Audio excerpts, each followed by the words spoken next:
Palestinos en Gaza sin ayuda humanitaria. La crisis de miles de personas empeora ante la falta de un corredor que les permita escapar hacia un lugar seguro. Mientras tanto, Hamás, por primera vez, muestra imágenes de uno de los rehenes en su poder. Conmoción por el asesinato de un niño de origen palestino en Illinois. El responsable lo apuñaló junto a su madre porque estaba molesto por las noticias que veía sobre el Medio Oriente. Las autoridades han catalogado el hecho como un crimen de odio. El republicano Jim Jordan se camina a fracasar en su intento por ser el nuevo presidente de la Cámara Baja. Aún no logra convencer a los miembros de su propio partido republicano para que lo respalde. Prohíben la producción de fentanilo en la frontera norte de la República Mexicana. Aparecen varios narcomantas advirtiendo con perseguir a quienes no obedezcan esta orden.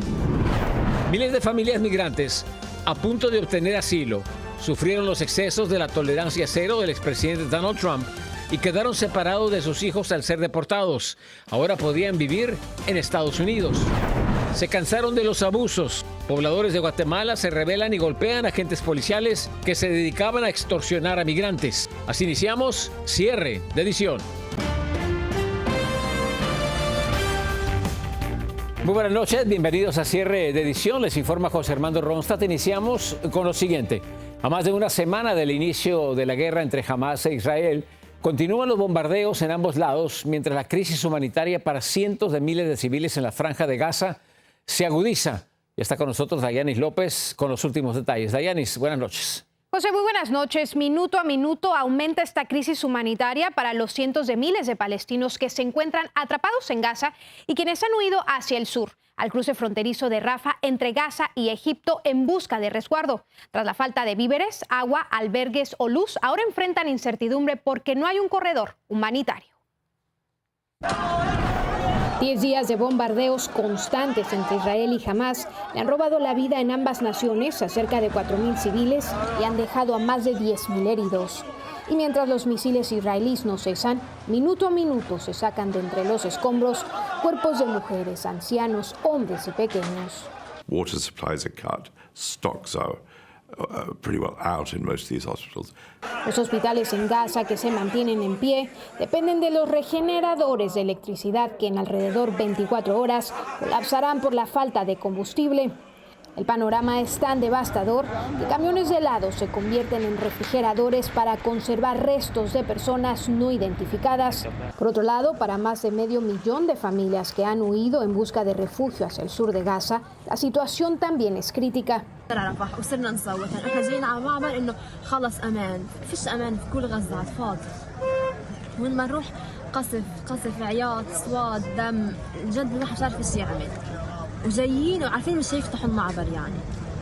Varios diplomáticos, incluyendo de Estados Unidos, trabajan contra el reloj para que el gobierno egipcio abra un corredor humanitario antes de que Israel continúe con su ataque por tierra, aire y mar. Este lunes, el grupo Hamás, que sigue enviando misiles a Israel, señaló que dejaría libres a los 200 rehenes que tiene si el gobierno israelí libera a más de 6.000 presos palestinos.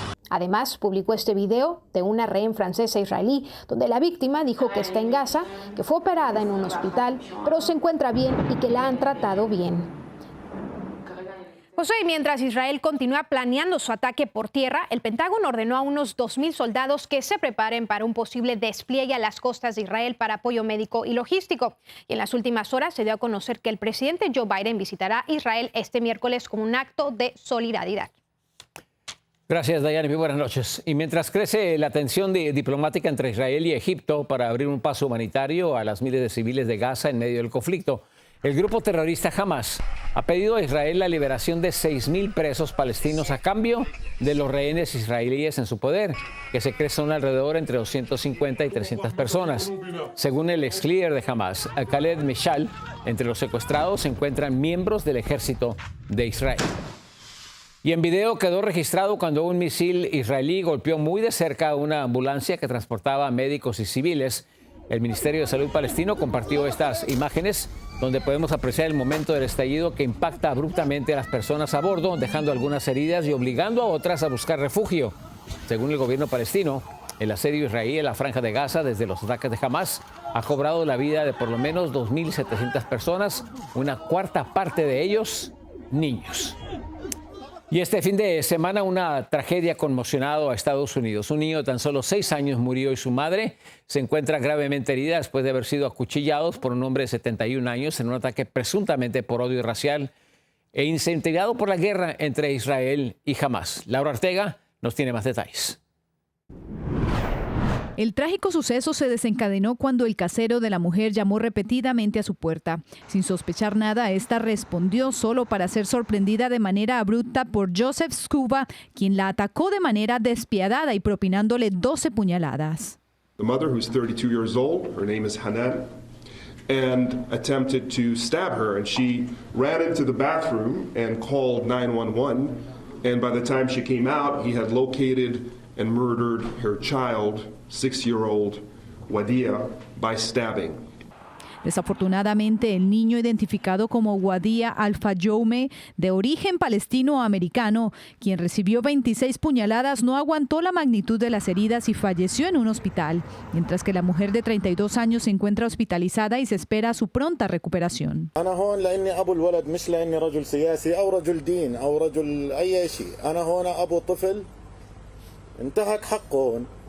وفي عائلات بالنسبة إلي موجودة في البلاد هي الأحق إنها تفهم شو اللي بصير كلهم هناك بتطلعوا شايفين الأعلام مرفوعة. Según las autoridades, el sospechoso Joseph Scuba, de 71 años, fue encontrado sentado a las afueras de su casa con un corte en la frente a la espera de la policía. Tras su arresto, enfrenta cargos de asesinato en primer grado, intento de asesinato en primer grado y 2 cargos de crimen de odio, pues en su ataque manifestó la frase «Todos los musulmanes deben morir». Según los familiares y la investigación de las autoridades, se alega que este ataque se produjo en respuesta al conflicto en el Medio Oriente y como resultado de la fe islámica de las víctimas. El sospechoso por ahora permanece bajo custodia y a la espera de su comparecencia en la corte. Para Noticias Estrella TV, Laura Ortega. En otra información, la Cámara de Representantes se prepara para la votación del Pleno que elegirá un nuevo presidente. Sin embargo, Jim Jordan aparentemente sigue enfrentando serios obstáculos para quedarse con el puesto. Desde Washington, Alfredo Miranda nos tiene lo último sobre esta polémica. La Cámara de Representantes continúa paralizada y la bancada republicana sigue bajo el caos después de que 8 de sus miembros forzaran la expulsión sin precedentes del ahora expresidente de la Cámara, Kevin McCarthy. Da mucha tristeza porque tenemos a un Congreso, especialmente una Cámara de Representantes, que desde que sacó a Kevin McCarthy no ha podido trabajar 100%. Tras la renuncia de Steve Scalise por no contar con los votos necesarios para convertirse en el reemplazo de McCarthy, los republicanos votaron por Jim Jordan como su nueva alternativa. Sin embargo, tampoco cuenta con los 217 votos que se requieren para ganar el puesto. Jordan envió una carta a sus colegas, 55 de los cuales votaron en su contra, tratando de convencerlos de apoyar sus aspiraciones. El rol del presidente es unir a todos los republicanos, y eso intentó hacer, les dijo Jordan a sus colegas. No se trata de presionar a nadie, es que tenemos que contar con un presidente. No podemos abrir la Cámara y trabajar por los ciudadanos estadounidenses y ayudar a nuestro más querido amigo Israel si no tenemos presidente. La Cámara de Representantes tiene previsto proceder con la votación mañana al mediodía. Sin embargo, nada garantiza que Jim Jordan, del ala conservadora del Partido Republicano y apoyado por Trump, pueda alcanzar los votos que necesita. Se podría presentar una situación similar a la que vimos con Kevin McCarthy y podríamos ver un nuevo espectáculo político. Y además, no importa a quienes escojan, vemos que una negociación y un trabajo bipartidista con los demócratas va a ser casi imposible. Un posible empantanamiento similar al enfrentado por McCarthy en enero pasado pondría en riesgo varias legislaciones, entre ellas el financiamiento del gobierno. Desde Washington, Alfredo Miranda, Noticias Estrella TV. Pasamos a información desde Ecuador porque después de varios intentos del empresario Álvaro Noboa por alcanzar el liderazgo del país, por fin su hijo, Daniel Noboa, cumplió su sueño de ser presidente de ese país. Pero ¿quién es el nuevo mandatario del Ecuador y qué retos enfrenta? En Quito, Jeffrey Sanguña con los detalles. La sexta fue la vencida para la familia Noboa, y es que tras 5 intentos de Álvaro Noboa por ganar la presidencia, su hijo Daniel logró llegar a Carondelet en una sexta oportunidad, auspiciado por partidos políticos que no fundó. Tras su victoria ante el correísmo, Noboa tendrá una serie de desafíos que nacen desde la política. Ahora se trata de gobernar, que demuestre que tiene liderazgo para ponerse al frente de gestionar un país con estos problemas. Segundo, que tiene un proyecto y equipo detrás. En 15 meses de gobierno, los retos de Noboa serán la inseguridad que tiene sumido al Ecuador en una ola de violencia nunca antes vista, económico que será consecuente con el fenómeno del niño y el desempleo que obliga a la gente a migrar.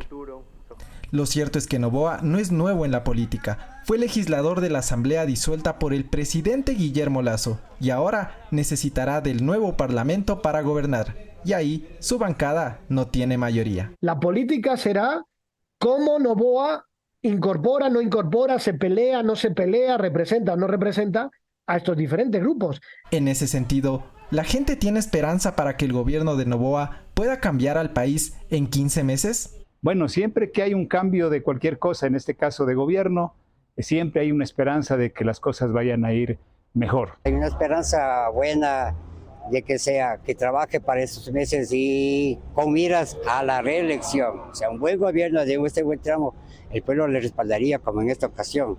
Daniel Noboa llegará a la presidencia en diciembre de este año y permanecerá en el poder hasta mayo del 2025. Poco tiempo para un país que tiene muchas, pero muchas necesidades. Desde Quito, Ecuador, para Noticias de Estrella TV, soy Jeff Sanguña. Regresamos después de la pausa con más noticias.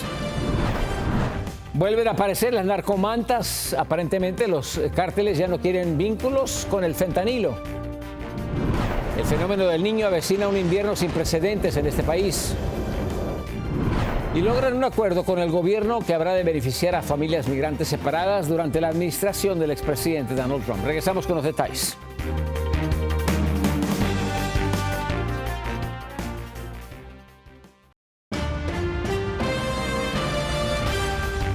En México, una vez más, reaparecieron las narcomantas prohibiendo el uso y tráfico de fentanilo.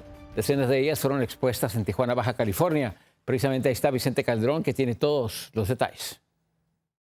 Estas son las mantas colocadas en varios sitios en el estado mexicano de Sinaloa, donde opera el cártel de narcotraficantes del mismo nombre. Advierten que los Chapitos, una de las facciones de dicha organización criminal, prohíben la producción de fentanilo, droga que ha tensado la relación entre México y Estados Unidos. En días recientes colgaron mantas similares en varias ciudades de Baja California, firmadas por el cártel de Tijuana. Tuvo una en San Quintín, también se dio en Mexicali y aquí en Tijuana la gran mayoría, 14 en total. El secretario general de gobierno de Baja California dijo que no desestiman el hecho. La mesa de seguridad tomó cartas en esto y generó toda una coordinación estatal para estar atentos. El fentanilo es un opiáceo sintético que causa miles de muertes por sobredosis en Estados Unidos. A principios de año, la titular de la DEA denunció que México no cooperaba lo suficiente para detener el contrabando de esta droga sintética, pero su consumo aumenta del lado mexicano. Es más frecuente de 30 a 35 años, en hombres y mujeres de 9 a 1, 9 hombres por cada una mujer. El titular del Servicio Médico Forense estudia la prevalencia de la droga, examinando todos los cuerpos que llegan a la morgue en Tijuana y Mexicali. Un porcentaje alto de todos los que salen positivos a fentanilo salen positivos a otra droga al mismo tiempo. Las mantas que también aparecieron en el estado de Sonora advierten que los Chapitos y sus aliados combatirán a sus rivales que fabriquen fentanilo. Puede ser una acción propagandística, puede ser una estrategia distractora, puede tener distintas intenciones. Tras la presión norteamericana, el ejército mexicano detuvo a Ovidio Guzmán, uno de los Chapitos y, según la DEA, responsable de trasegar fentanilo. Ya lo extraditaron, pero el narcotráfico no para. La agencia antinarcóticos norteamericana ofrece recompensa para capturar a los otros hijos del Chapo Guzmán y también por los líderes del cártel Jalisco Nueva Generación en su afán por detener la sobredosis de fentanilo. En Tijuana, Vicente Calderón, Noticias Estrella TV. En otras noticias, el fenómeno del niño promete precipitaciones de nieve más fuertes en Nueva York y varias partes de la costa este del país. De acuerdo a un pronóstico de AccuWeather, especialmente Nueva York, Boston y Filadelfia habrán de registrar acumulación récord durante la temporada de invierno que ya se aproxima y que incluso amenaza con llegar más pronto de lo esperado, pues el comportamiento del niño registraría nieve en el inicio del mes de noviembre. Los invitamos a que se queden con nosotros. Hay más noticias en cuanto regresemos. El gobierno llega a un acuerdo para brindar asilo a familias separadas durante la era del expresidente Donald Trump. Casi linchan a policías corruptos en Guatemala. Abusaban de los migrantes. Detalles e imágenes al regresar.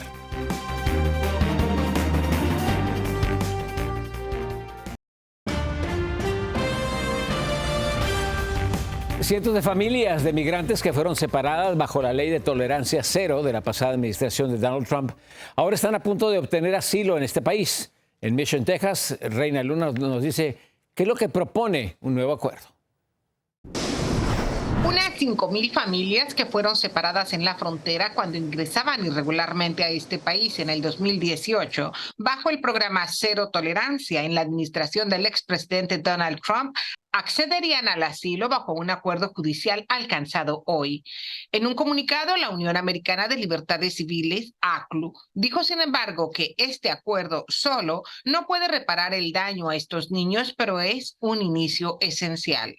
No vamos a creer que esto es la última palabra porque la inmigración va a continuar y también van a continuar, según las administraciones, medidas cada vez más drásticas intentando controlar algo que no se puede controlar. En el acuerdo se menciona que las familias tendrán ciertos beneficios como asistencia de tipo legal, trabajo, vivienda y apoyo médico, y el compromiso del gobierno demócrata del presidente Joe Biden de que la separación de familias no volverá a repetirse. Lo que necesitamos es un mejor sistema, un mejor trato y entrenar a la patrulla fronteriza y policías locales a dar respeto y derecho con dignidad a ser humanos.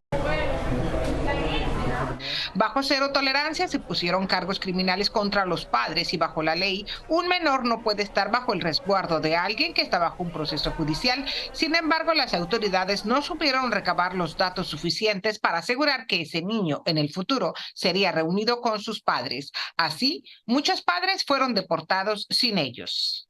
Ya han pasado más de 5 años desde la implementación de cero tolerancia y el gobierno todavía no ha logrado reunir a todos esos niños con sus padres.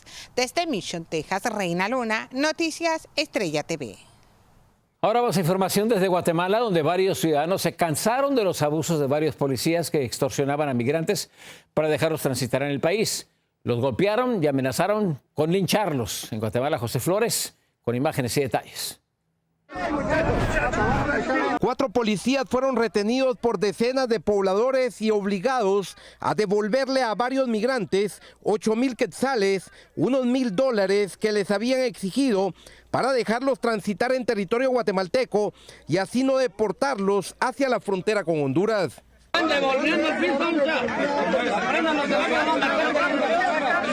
Quitarle 8,000 quetzales a un emigrante no es justo, señores.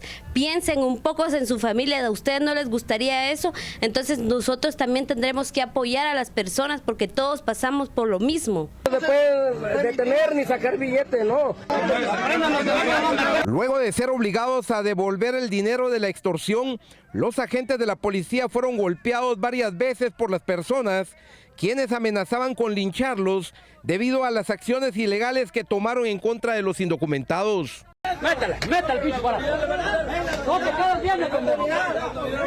No puede ser de que los policías estén extorsionando y molestando a los migrantes en lugar de realizar su trabajo, que es proteger, y pues en lo personal me parece muy bueno que haya pasado lo que sucedió, que les hayan literalmente pues pegado, ¿verdad?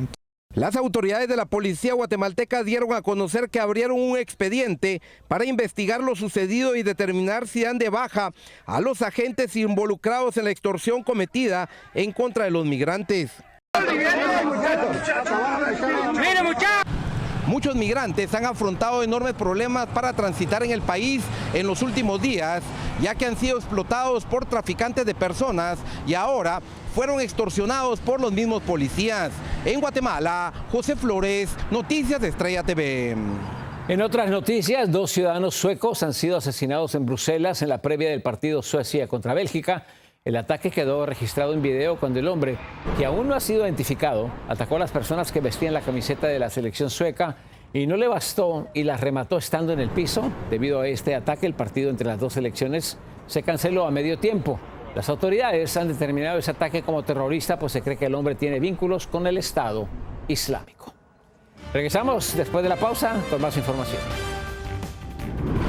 Un agricultor estadounidense cultiva el pimiento más picante del mundo. ¿Se atrevería usted a darle una probadita?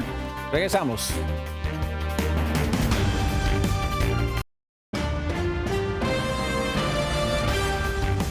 Un agricultor en Carolina del Sur ostenta producir el chile más picante del mundo, otorgado por el Guinness World Records. Se habla de Ed Curry, que ha batido oficialmente su propio récord, establecido hace más de una década. Ahora presentó su nuevo cruce llamado Pepper X, con el que promete incendiar cualquier paladar y que incluso es más picante que los aerosoles de pimienta y osos. Su medida científica de picante está arriba de los 2,5 millones de unidades Scoville, comparado con un habanero que registra tan solo 5,000 unidades. ¿Se atrevería usted a probarlo? Muy buenas noches, gracias por acompañarnos. Feliz inicio de semana. Yo soy José Armando Ronstadt. Esperamos contar con su sintonía el día de mañana.